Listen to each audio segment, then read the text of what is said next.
This is the United Podcast Network. This is Voices in Validation, brought to you by IVT Network.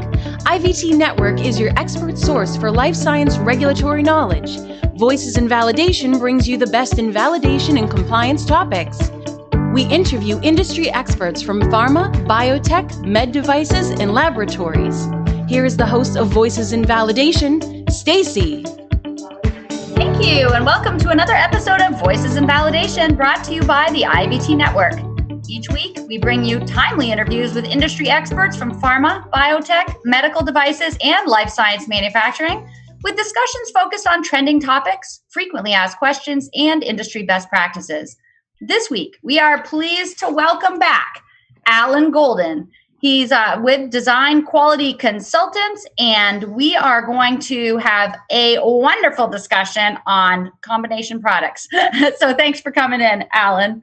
Well, thank you very much for having me. This is it's an honor. And again, I think this is the second one of these I've done for you guys, and it's really a lot of fun. It is fun. Combination products, of course, are kind of a hot new topic. Well, I'm not sure how new it is, but it's something that a lot of the industry is grappling with. So I think this should be a very interesting conversation. Absolutely. I mean, a large number of drug products or products on the market right now actually fall into combination product category.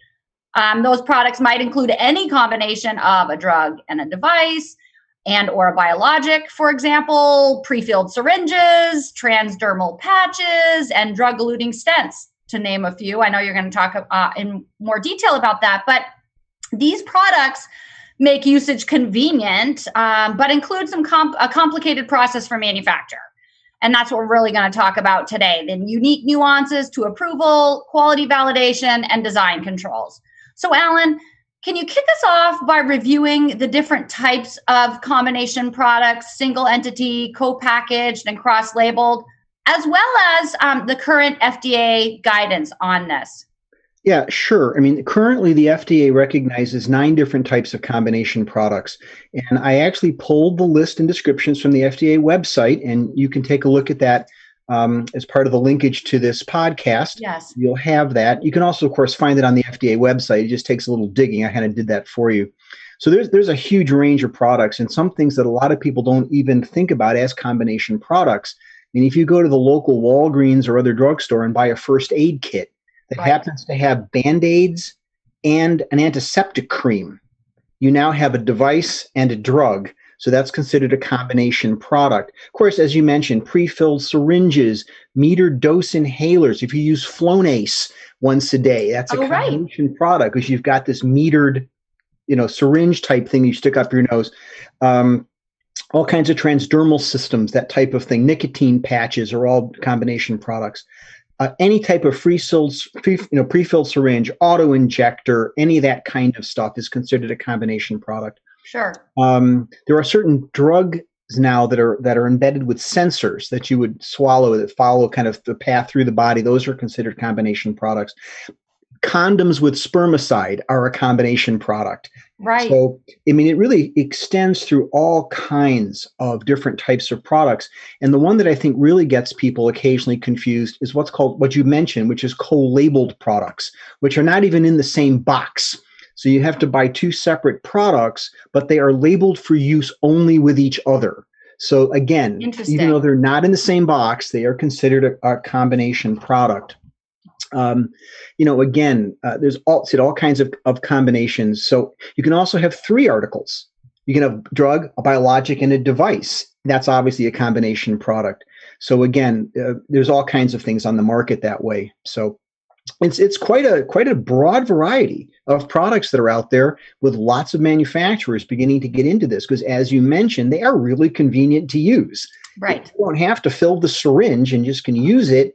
That's great. The example that I see every year pretty much is my annual flu shot, which, comes in a syringe. Absolutely. You're ready, pop the cap up, and you're done. So, but that is a combination product.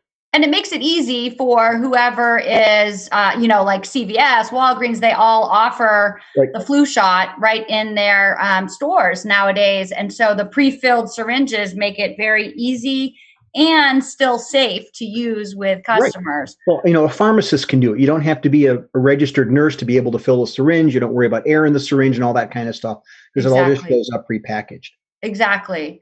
So because these products are made up of at least two different elements, like we just discussed, are they subject to multi-approval processes? Because I know that, the protocols and the processes for medical devices can be very different than the processes followed when manufacturing drugs. So can you talk about the impact this has on the whole development process and the timeframes that we're looking at here? Yeah, and this is where, again, a lot of companies get a bit tripped up. The FDA has kind of three pathways for approval of combination products, and they're outlined in a guidance document that was published in February 2019 called Principles of Pre-Market Pathways for Combination Products, Guidance for Industry and Staff. And for those of you not familiar with FDA guidance documents, it's not like they're encoded in the Code of Federal Regulations. They don't really have force of law, right, like 21 CFR does. But I will pretty much guarantee that if you are not following that guidance document, some sharp investigator is going to notice that. It's also going to be very difficult to get your product approved, because you noticed it's industry and FDA staff. So not only does the industry read it, but the FDA staff reads it, and they're looking for things in that guidance document. So the three basic pathways for approval depend on what leads, or the more important part of that combination device. Devices led sort of by a medical device, right? We'll look either at a PMA type of supplement or PMA type of approval, or 510K. Drug stuff tends to be led by a new drug application or abbreviated new drug application, an ANDA, and biologics go through the BLA process. But all of the requirements of the other part need to be fulfilled. I would think, right? Yeah, it's true. It's not like you can go through a BLA and not have anything for your device part of it if it's a biologic. Sure. It just may be submitted to that branch of the FDA. But I will tell you that if you submit something through CDER and it's got a device in it, they're going to get on the phone to their friends at CDRH, and they're going to call and make sure that everything is in place. So everything sort of has to be there. So obviously— So are you applying to multiple different— that depends on the device. Sometimes you do, sometimes you don't. I mean, again, what's the lead item? If it's again, I would make sure that if I was putting a combination product together, I would be getting advice from all the parts of the FDA that might be involved in looking at my product. Absolutely. Make Absolutely. Sure that makes sense. That's the safest way. The old days, it was the FDA was kind of the enemy, right? Well, they're not. And if you just call them, they will help you and guide you through the process. They want to see your product be successful because that benefits public health. Absolutely. They don't want your product to be a hazard to public health, obviously. Neither do you. Right. So again, they will help guide you through that process and let you know, well, you got to send this here and that there. And it can be a very complicated process. The thing about development of combination products is obviously you can't finish your drug development and have your device part lag 6, 8, 9, 10 months behind. Right. Well, you can, but you're not going to market the product until everything comes together. Right. Right. And then it's like you're losing money every day. You're behind. Every day. Plus, you've got stock of drugs sitting someplace that's expiring out. Right. Right. With lots to stock. The other thing that becomes a challenge is if you're not doing all of this within the same company, if the pharmaceutical company has contracted out to a device manufacturer, yes, to do the device design, or the other way around, if the device manufacturer is contracted to a pharma company, it all has to come together at the end, and there are different timelines for development. There are different timelines for entering into clinical trials, and obviously you can't enter a phase 3 clinical trial without having the whole device there. It just doesn't. Correct. There's another type of product which is really getting very popular, and it has to do with kind of the personalized medicine approach. Yeah, right. So right. You may have an anti-cancer therapeutic that only works on a particular genetic mutation. Well, now you need to test for that genetic mutation to give the patient that drug. So they're not co-packaged, but what ends up happening is the clinician understands that I'm not going to give this drug to a patient that doesn't have this mutation. The example would be if you've listened to any of the overwhelming number of commercials on television for especially anti-chemotherapeutics for breast cancer, they all tell you they are hormone receptor HER2 negative cancers. HER2 is a genetic mutation, and these drugs don't work on cancers caused by the HER2 mutation. Okay. You have to know. So you need a diagnostic in order to make sure the patient has or doesn't have that mutation. Right. So again, when you think about going to clinical trials or marketing the product, these developments have to end up at the same place. And most pharma companies don't really understand medical device developments, and most device companies don't necessarily understand pharmaceutical development. So there's a lot of communication that has to happen. Otherwise, you end up with a lot of unrealistic expectations as to when your product is going to be done. So it's tricky. And even within the same company. Right. Yeah, you need some good project managers. Yeah. Because guys developing the pharma stuff are not necessarily the guys developing the device part. Of course. And there aren't that many companies that do both. There are right, because it's so highly specialized. Very, very, very different. It's very, very different. So it seems then, Alan, that there really needs to be a very well thought out plan for aligning the clinical trial and design validation phases in order to be efficient, as you just mentioned. Can you give us some best practices here and provide a couple of examples of how things can go wrong? I know you just mentioned, having the drug sit on the shelf while you're waiting for the device to be finished, but I imagine there's a lot of, because there are so many moving parts, there's a lot of things that can go wrong here. Yeah, and not even so much go wrong, but there's a lot of misexpectations where if there's not really good communication between the two arms or three arms, if you got a biologic also, right, of course, working on development of these products, it can lead to some very interesting volume at occasional meetings, where someone's behind. And of course, the drug company, the pharmaceutical manufacturer has made promises to their management, and the device manufacturer has made promises to their management. And if one end is late, excuses are one thing, but they only go so far. And of course, in development, not everything goes perfectly. We all get that. And, the situation is, depending how the contracts are written, you may end up in a situation where everything does come together at the end, and they finally get this out into phase 3 clinicals, and it doesn't work. Yeah. That's not a good. It happens, though. Think about of course, it's part of the process. Part of the process. So again, and from a device side, and I should say that's my background is medical devices. You really can't get out into the clinic to do work out there with the pharmaceutical until you have enough of a prototype built so that it works. So, having an instrument or having an auto-injector, having something that doesn't work yet is not a good situation. So the device company needs to get their product requirements and verification done, because their design validation, the validation stage, happens in the clinic, happens out in the field for the most part. And then the other part of kind of trying to get this all put together is one of the things that most pharma companies don't do is human factors engineering, because someone actually has to use this thing.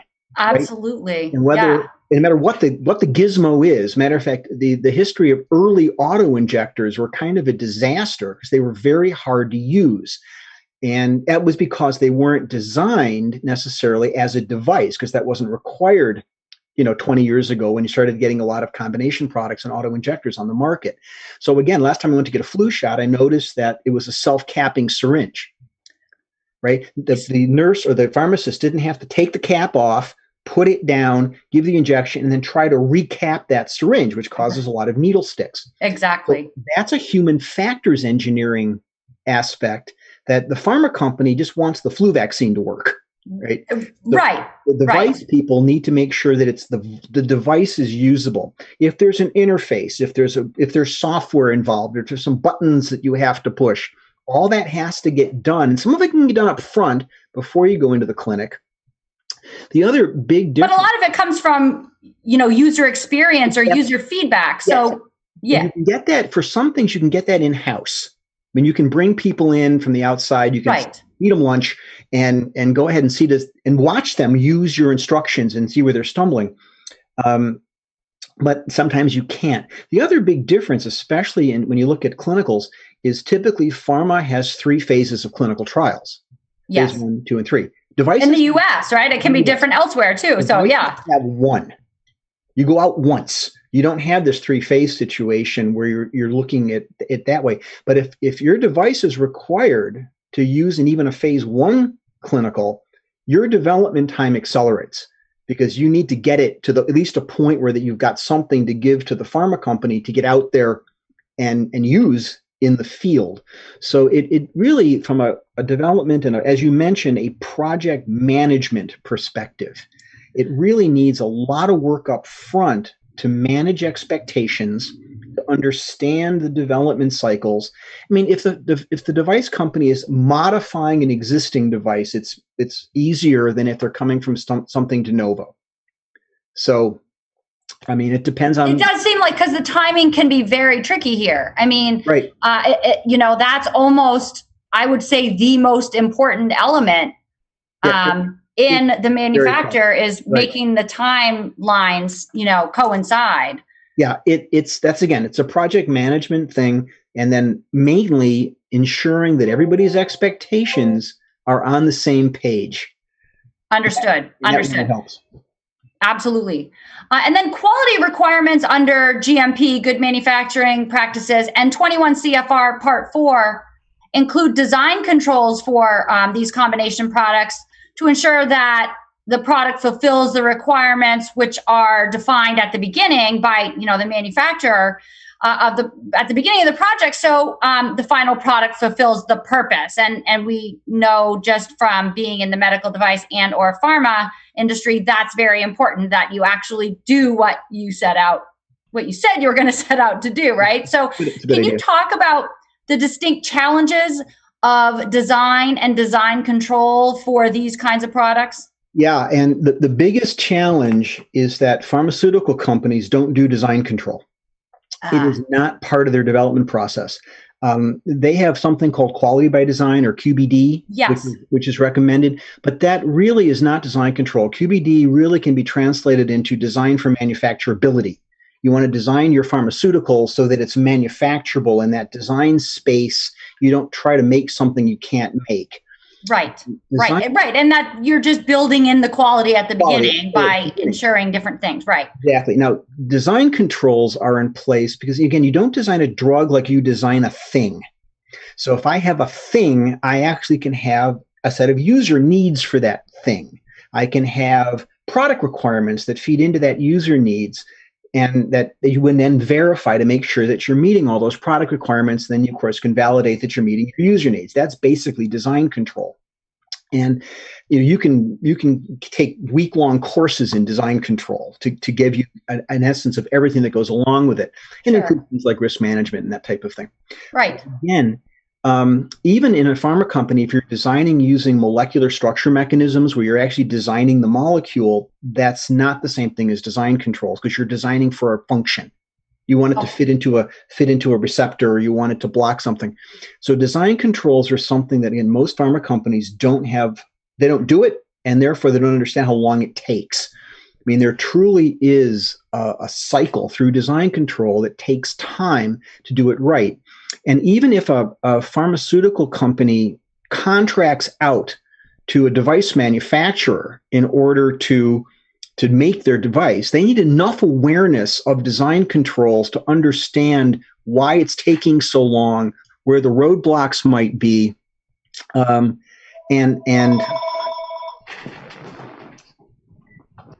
where the roadblocks might be, and therefore, that communication is very, very important. Right. Absolutely. Again, manage expectations. Pharmaceutical companies don't maintain a design history file, which is something that device companies do, which is a formal file which has the whole device design in it from beginning to end. Right. The whole history of everything you've done. Right. The whole history. So again, these are expectations that sort of need to be managed along with everything else that has to happen when you put a combination product together.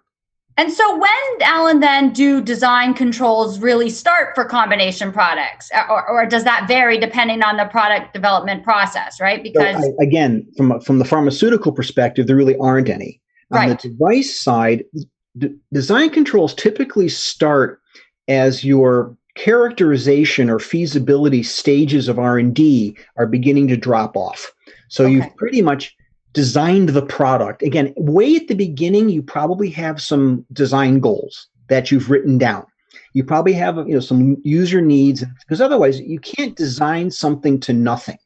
You have to have some specifications somewhere. If I'd asked you to design a car for me, but that's all you knew.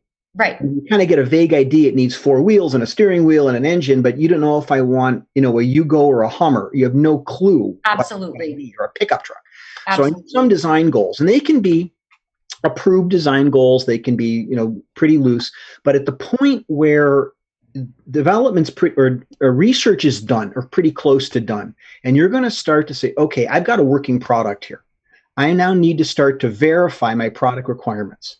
You have a design input review. It's a formal review where user needs and product requirements are formally approved by management. Right. You approve your design and development plan, and now you're in design control world, and everything you do is controlled. You don't want to do it too soon because you want the research guys, you want the engineers to be able to go play and make adjustments and change formulation, do all this stuff. Once you enter design controls, you've locked the design. Okay. And that makes sense. Right. Any changes to that design which happen post that point requires change control. So you can't go in and play anymore. So, that's the experimentation is over. This is also the point where you begin to look at process and test method validation for your product, right? Right. This is where one of the places where pharma and devices align. Basically, everybody needs validated test methods to test their product, whether in line or at the end, and you need validated processes to build your product. And whether that's mixing in a big tank or filling into little vials, you need to validate that process, especially if you don't want to do 100% testing, which in many cases is destructive, and you wouldn't have product at the end. So this is where you begin to look at that other type of validation, not design validation, but process and test method. Or maybe you need to build out a room, or you need to put a piece of equipment in, like a filler or something. You're gonna do the IQ, OQ, and PQ work to get that filler qualified to do whatever you need it to do. Or you're manufacturing syringes and you have an injection molder, whatever. That's where you start to do all that work, just as you begin to enter design controls. Because now, again, you've locked the design. So if you need a 1.5 mil fill on your vial, that's what you're going to validate.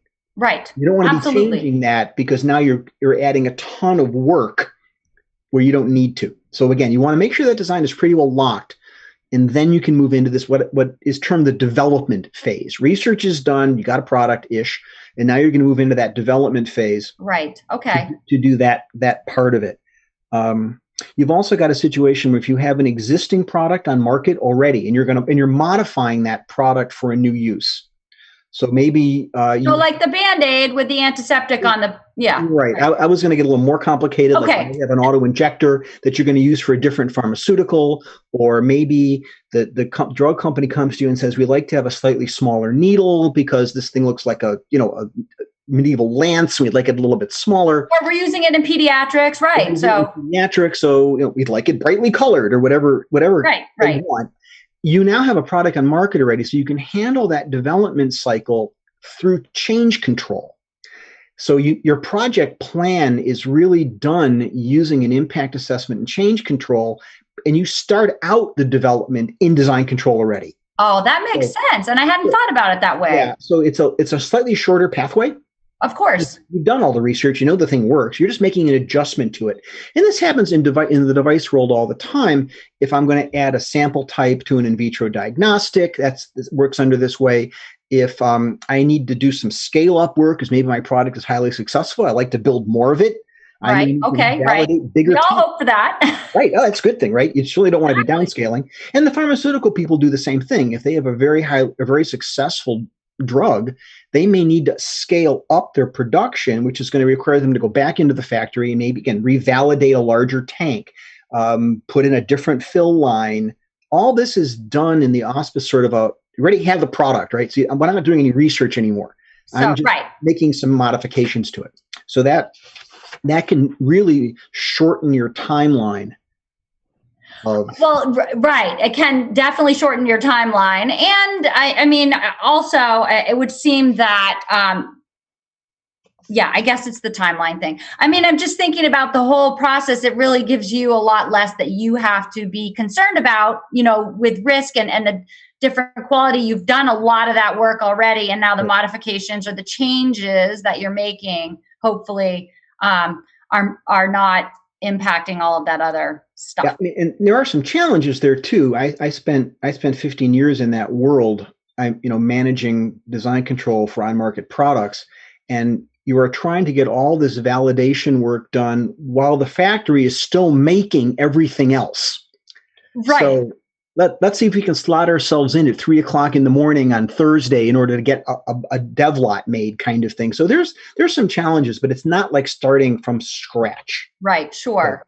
So a bit of a two-part question, because we were talking about validation and understanding it needs to happen in both drug and medical device development. Because process validation often is a target of auditors and inspectors, it can be one of the biggest barriers to commercialization of combination products. And so with that in mind, as part of the design controls, a design and development plan should be established to describe or at least reference the design and development activities. You talked a little bit about this, Alan, and further define responsibility for implementation. So what needs to be included here in this plan? Can you talk about mitigating risk, as I'm sure controls must start in design process and continue throughout the life cycle of the product. So this seems like a really big area that people would be very interested in. What belongs here? Yeah, it's the design development planning from a device perspective is the heart of device design. And like I said earlier, I think I jumped the gun a little bit. I'm sorry, but validation for process, test method, equipment, utility, facility, non-product software is the same. Right. So there's no big difference there. Again, the big design and development plan, or we will call it a DDP, because everything has to have a 3-letter acronym. Of course. is the critical element in device development, and it's required by 21 CFR 820 and ISO 13485. It requires you to have one of these plans, and it's the kind of the overarching document that drives your development, and they can be fairly simple. I mean, the design and development plan for a tongue depressor is probably not terribly complicated, where if I have a design and development plan for a complex in vitro diagnostic instrument, which has software, chemistry, and a lot more going on, right? A lot more going on. So, and there can be subordinate plans that either are embedded within the main plan or pointed out to things like your regulatory plan, your verification and validation plan, your risk management plan. How are you going to handle all the scale up, design transfer, all those plans that you want to have from a management perspective can be embedded, or they can point out. I prefer the point out too, because I can modify those other plans easier if I need to. Okay, I was going to ask that. Yeah. Oh yeah, and a D&D plan doesn't close until you launch the product. So it is a living document all through development, and things absolutely change. Now, the thing about a D&D plan is you're going to have some list of deliverables, which a lot of project plans do. Right. The following things have to get done in order to say we are finished with development. Here's our product. And I recommend that companies have a standard list of deliverables embedded in an SOP someplace.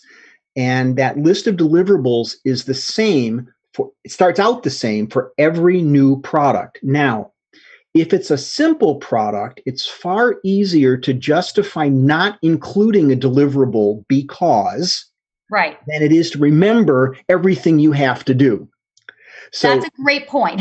you might have a deliverable list, maybe 200 or 300 deliverables long, but you may not need all of them for every project. So again, you put it in an outline in an SOP, which lists what the deliverable is. Do you have a milestone in your project where it needs to be done by?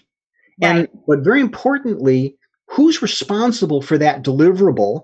And not a name, because names change, but right. What department is responsible for that deliverable? And then another one that people forget sometimes to put in is who approves it. Oh, right. So I have a deliverable. Okay, who approves that it's done?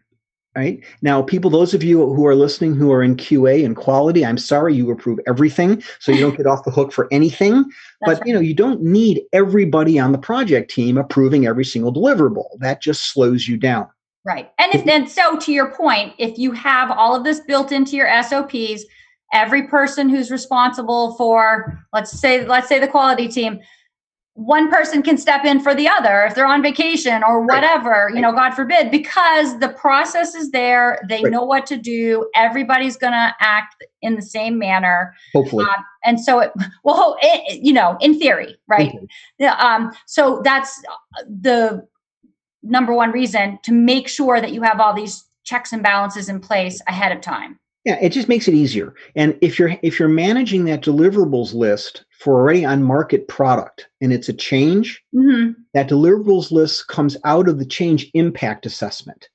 The task that needs to happen to modify your product basically are what's impacted by the change. So again, you'll have another form or you'll have another embedded something in your software system that basically lists out, here's all these things we need to look at every time we change a product.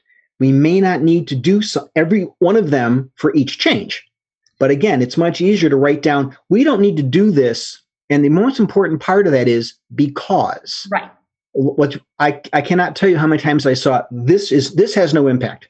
And that was all it said. Like why? How? That's great, yeah. But I'm sure it doesn't, but why not? So again, it's we don't need to do it because that's fabulous.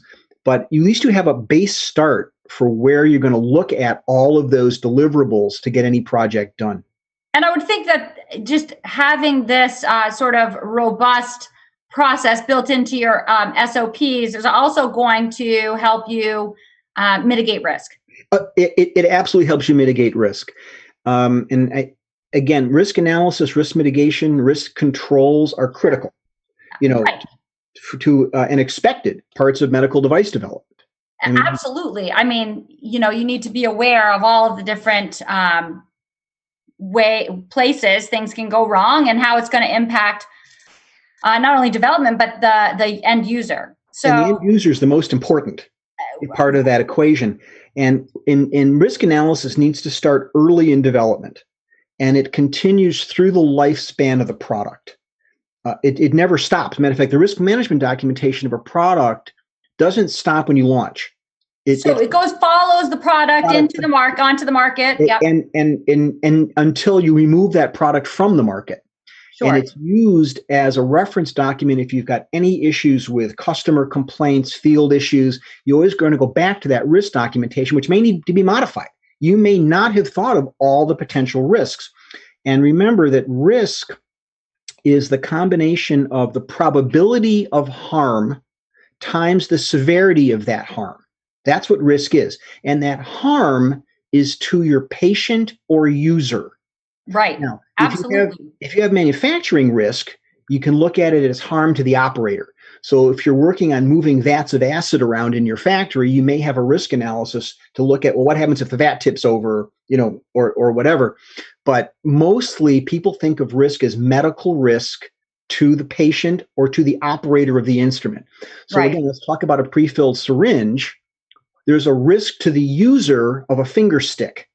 Absolutely. Right?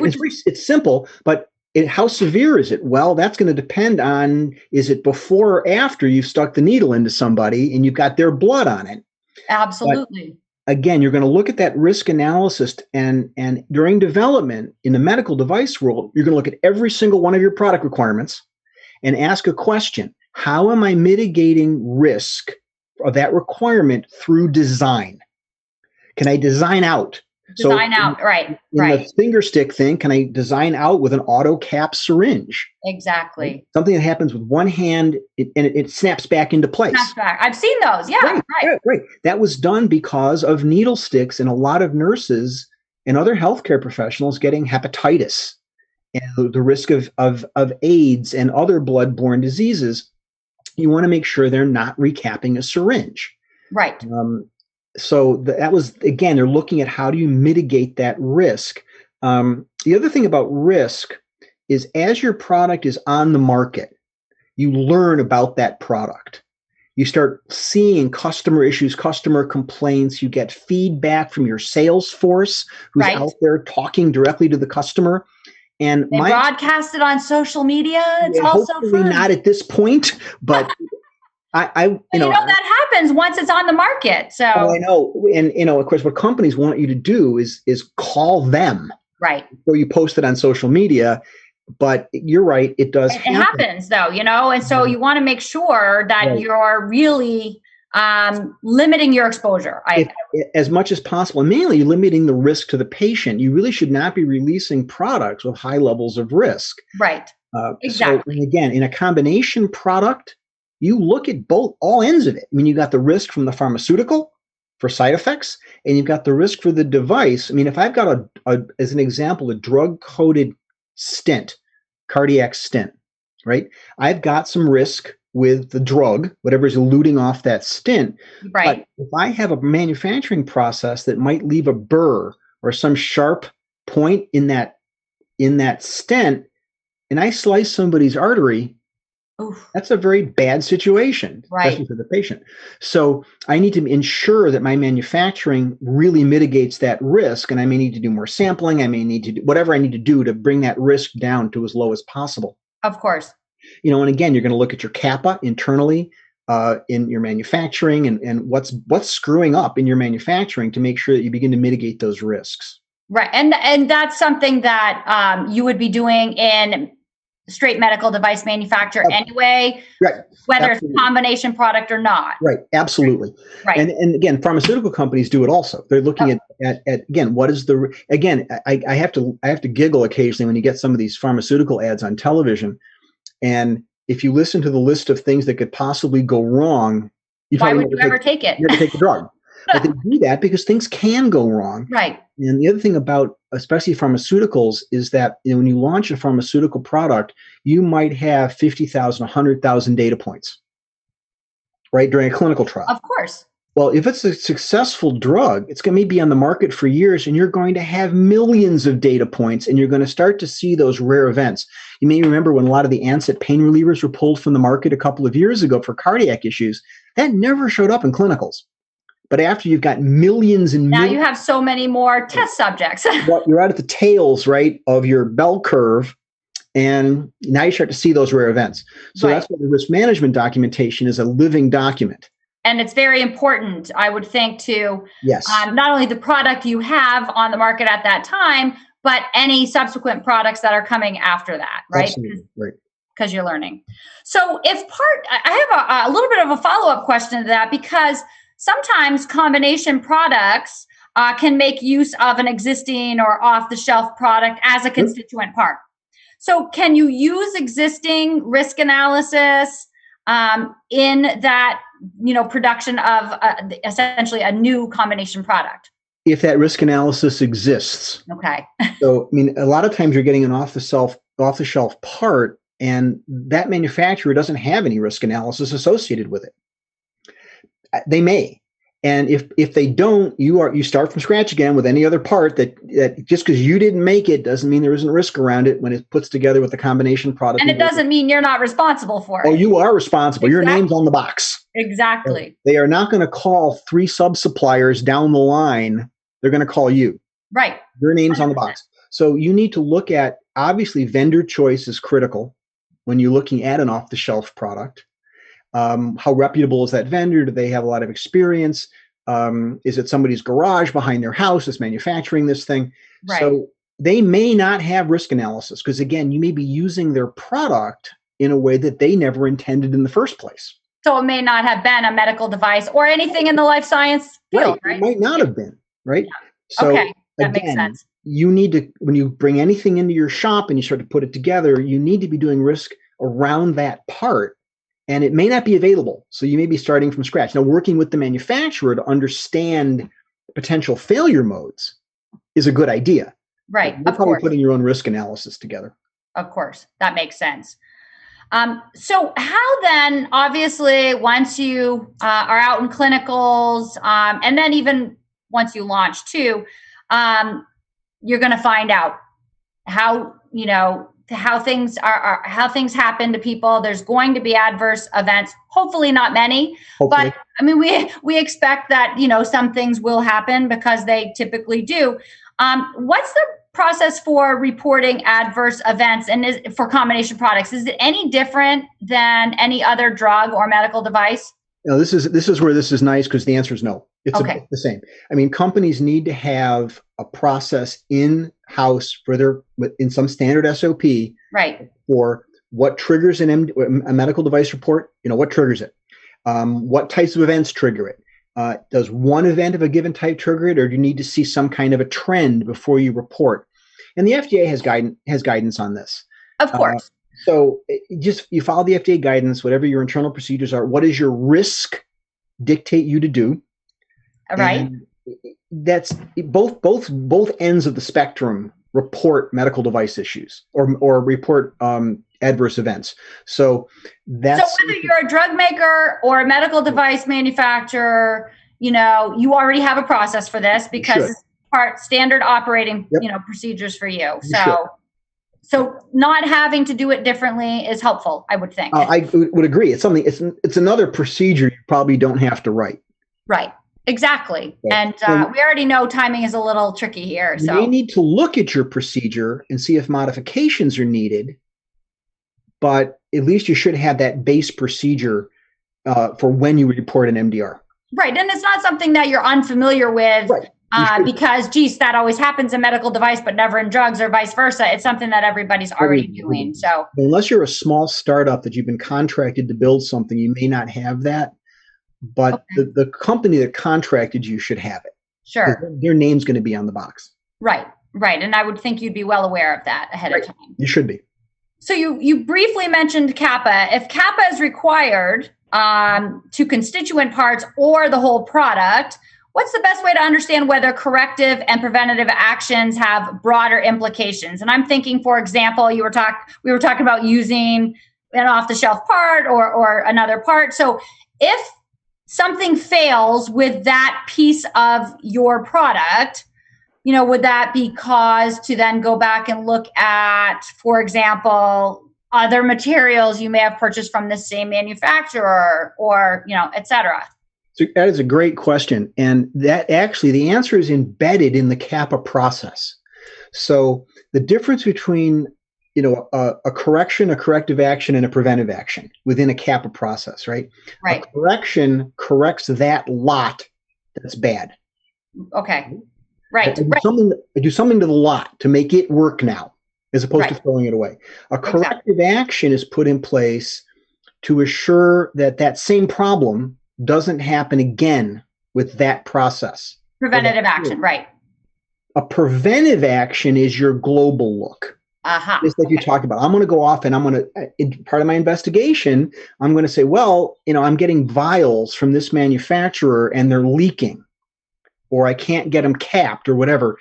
In this particular, fill line, do I use those vials anywhere else in my factory? Do I use vials, different ones from the same manufacturer, from the same mold house? Are they the same plastic? So in that, as part of your CAPA investigation, you're going to do that global assessment.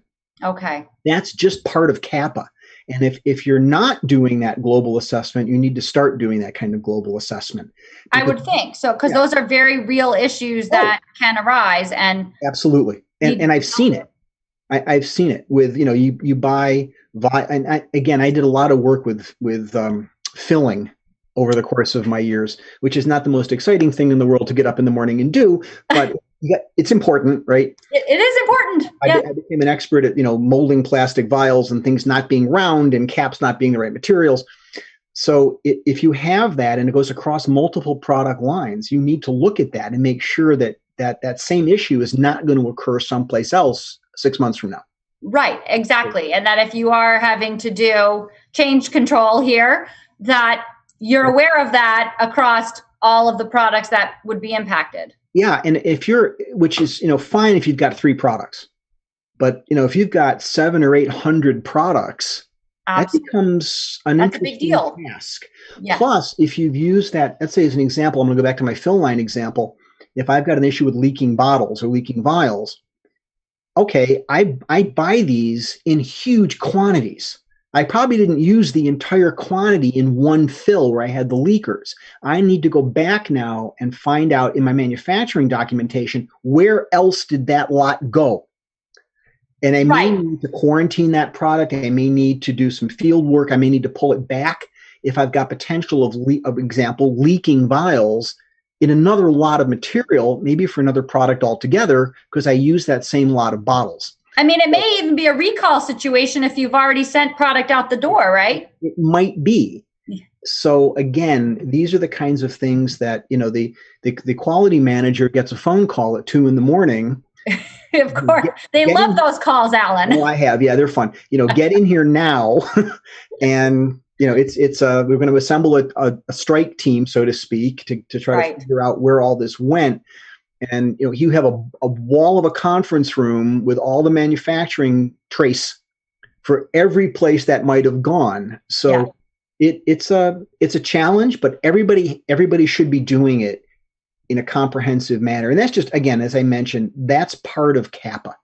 Right. Absolutely. Absolutely. And there's no difference, pharma, devices, biologics, again, how you look at that is CAPA is CAPA.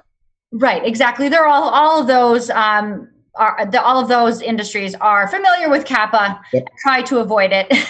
Well, yes, no one gets up in the morning. I mean, the fire drills, they try to avoid those.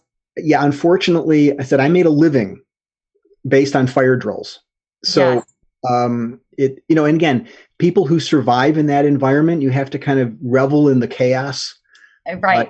Some people are motivated by it. Yeah. I used to love it. Some people, 2 weeks in that and they're gone. I mean, that's it. Go find another job someplace because you can't. It's like being in a frying pan. And of course, management is screaming at you and marketing is screaming at you because you don't have product going out the door. The production manager is having heart attacks. So avoiding CAPA, really good idea. And the way you avoid CAPA is really good upfront design, upfront characterization, the appropriate validations, the appropriate verification. All that stuff helps you avoid CAPA because you did it right the first time. Wise words for our listeners, Alan. Thank you. As we wrap up for today, any last advice or closing thoughts for our listeners? Yeah, I mean, I think combination products are sort of the wave of the future. I mean, absolutely. We're seeing more and more of them. It's an interesting regulatory environment because now you're dealing with different areas of the FDA as opposed to just one. It can be a huge hurdle to get all these systems in place, even to begin to play in this space. But again, I think the companies that are successful at it, that do really well of getting all of these disparate parts put together into a cohesive unit will do really well. Absolutely. I mean, it is a niche, it is a niche. And once you learn it. And they'll be ahead of the game. Right. And again, the other big problem is mitigating unrealistic expectations in timelines. And, I have never been in a management meeting where they've said, oh yeah, take as much time as you want. That just doesn't happen. They're always trying to shave off the seconds. Yes, because, first to market and all that other stuff. Right. But by understanding sort of these different systems that all have to come together and openly and honestly communicating and listening to that communication can go a long way to make sort of more harmonious development process. Again, unrealistic expectations are just the Achilles heel on all sides of this, right? And again, very important that management needs to be aware so they can set realistic expectations of getting a quality product out to the consumer, which again directly impacts health. So, and that's the reason that they're in this business, right? Absolutely. I mean, the idea is, of course, to maintain public health and to make sure that the risk level of that is as low as possible. For all parties involved. Absolutely. All parties involved. So I think it's a really exciting space, and up and coming, and you're seeing more and more and more combination products out there because they work. And right. Yeah, I think the space is going to continue to grow, Alan. Absolutely. Yeah. So this has been great information for our listeners. I've learned a lot here myself too, and I had done a fair amount of research up front. So I thank you for your time. It's been such a pleasure. Oh, it's been my pleasure. Thank you again for having me. It's really fun, and I'm hoping that people who are listening in will take something out of it at the end. And like I said, I appreciate the opportunity to be with you today. Of course, always a pleasure. Thank you also to our producer, Ben Kitchen, and the Studio 21 Podcast Cafe. And I want to give a big shout out to you, our valued listeners. If you have topic requests or guest suggestions, we'd love to hear from you about that. And if you enjoyed this episode, we ask you to subscribe in your podcast player of choice and share with your friends, colleagues, and online networks. We really appreciate the feedback and your share. So for today's show notes and information on this podcast, including a link to the 9 different FDA classifications of combination products, we ask you to visit www.ivtnetwork.com. We'll be back again next week with another great interview. Until then, make it a great week. The views and opinions expressed by the hosts, guests, or callers of this program do not necessarily reflect the opinions of the Studio 21 Podcast Cafe, the United Podcast Network, its partners, or affiliates.